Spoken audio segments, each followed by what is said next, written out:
आज महाराष्ट्राच्या लाडक्या नेत्याला अखेरचा निरोप देण्यासाठी आम्ही बारामतीला आलो आणि गेली 35-40 वर्षातला आमचा स्नेह काल सकाळी 8:47 तुटला।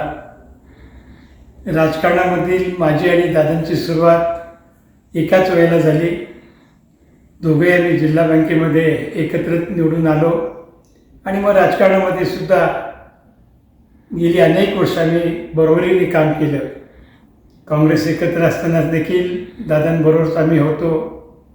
त्यानंतर 2 वर्षापूर्वी 2 काँग्रेस विभक्त झाल्यानंतर आम्ही साहेबांची साथ सोडली नाही। पण दादा हे आमचे नेते नेहमीच राहिले।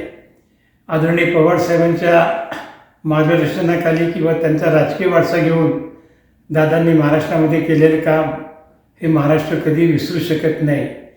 जरूर दादांना राजकीय वारसा होता, पण त्यांनी स्वतःची अशी एक वेगळी ओळख आणि वेगळा ठसा या महाराष्ट्रामध्ये उमटवलेला होता, हे देखील महाराष्ट्र कदापि विसरणार नाही।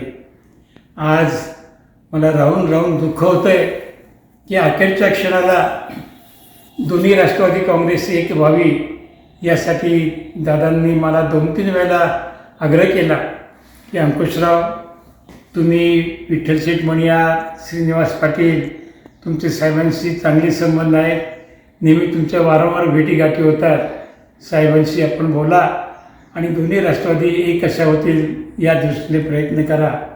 आम्ही आमच्याकडनं जेवढे प्रयत्न करता शक्य होते तेवढे मी आणि विठ्ठल शेठ सातत्याने करत होतो, परंतु त्याला दुर्दैवाने काही यश येऊ शकलं नाही। परंतु मध्यंतरी महानगरपालिकेच्या निवडणुकीच्या निमित्ताने दोन्ही राष्ट्रवादी काँग्रेस एकत्र लढण्यासाठी निर्णय झाला आणि तो वरिष्ठ पातळीवर झाला असल्यामुळे पुण्यामध्ये देखील पुण्याची जबाबदारी सुप्रियाताईंनी मी आणि माझी स्थायी समिती अध्यक्ष विशाल तांबे आमच्या दोघांवरती सोपवली।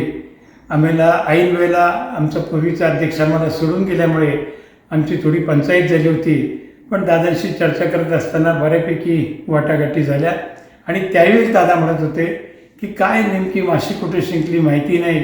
खरं म्हणलं तर आपण 12 डिसेंबरलाच एकत्र येणार होतो, पण तो येऊ शकलो नाही। ठीक आहे, निवडणुकीनंतर आपण निश्चितच एकत्र येऊया, अशा पद्धतीचं त्यांचं बोलणं देखील झालं होतं। त्यांची आणि माझी आणि विशाल तांबेंची 2-3 वेळेला रात्री उशिरापर्यंत बैठक व्हायची। शेवटच्या दिवशी तर आम्ही दादा आमच्याबरोबर 2:30-3:15 होतो आणि आम्ही तर सकाळी 7 वाजता बाहेर पडलो आणि AB फॉर्म वगैरे दिले। दुसऱ्या दिवशी शेवटच्या दिवशी सुद्धा 2 वाजेपर्यंत AB फॉर्म देण्याची मुदत होती। दादांना त्या दिवशी बीडला जायचं होतं, बीडला एक काहीतरी कार्यक्रम होता। आम्ही आतमध्ये AB फॉर्म घेणं किंवा बाकी चर्चा चालली होती, पण दादांनी आवर्जून मला आवाज दिला, अंकुशराव मी बीडला निघालो आहे, तुम्ही आणि विशाल सगळं व्यवस्थित करा, आपण चांगल्या पद्धतीने निवडणूक जिंकू असं सांगितलं। ते शेवटचे शब्द माझ्या कानावरती अजून घुमत आहेत। त्यानंतर जाहीरनामा प्रकाशनामध्ये सुप्रियाताई आणि दादा एकत्र आले, तो देखील अतिशय एक मणिकांचन योग होता आणि असाच योग यापुढे देखील यावं असं मला वाटतं। दादांच्या हयातीमध्ये दोन्ही राष्ट्रवादी एक झाली असती तर त्यांना देखील आनंद झाला असता आणि आम्हाला देखील आनंद झाला असता। ते झालं नाही, ही खंत आज दादांना निरोप देताना माझ्या मनामध्ये आहे। ABP माझा, उघडा डोळे बघा नीट।